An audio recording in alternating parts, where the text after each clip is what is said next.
السلام علیکم و رحمت الله و برکاته. با برنامه وزارت امور داخله در 7 روز گذشته خوش آمدید.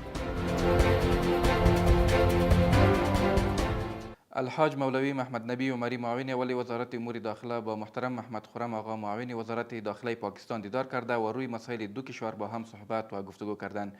در این دیدار هر دو جانب بر حل مشکلات بین دو کشور همچنان تأکید کردند. هیئت مشترک به ریاست لوی پاسوال الحاج ملا عبدالحق آخوند همکار معین مبارزه علیه مواد مخدر جهت تطبیق فرمان امیرالمؤمنین حفظه الله در رابطه با جمعآوری گدایان و کمک رسانی با افراد مستحق به ولایت ننگرهار سفر نمودند. پروژه برق میدان هوایی، پلیس سرحدی و مدیریت ترافیک ولایت هرات به هزینه نزدیک به 7 میلیون افغانی تطبیق و به بهره برداری سپرده شد. شهر چاریکار و نواحی ولایت پروان به خاطر تأمین بهتر امنیت به کامراهای امنیتی مجهز گردید. منصوبین پلیس سرحدی در بندر اسلام قلعه یک تن را که می‌خواست مبلغ 34500 دلار آمریکایی را با خارج از کشور قاچاق نماید بازداشت نمودند. منصوبین قماندانی مرکز حمایوی کندک خیبر در ولایت کندهار دهها اراده وسایط نظامی را ترمیم نموده و جهت استفاده آماده کردند. 335 تن از مجاهدین و منصوبین وزارت امور داخله پس از آموزش‌های مسلکی در مورد مبارزه با جرایم، اداره و مدیریت و بخش‌های دیگر از قماندانی تحصیلات عالی پلیس فارغ شدند. این بود دستاوردهای این هفته وزارت امور داخله. تا برنامه بعدی شما را به خداوند یکتا می‌سپارم.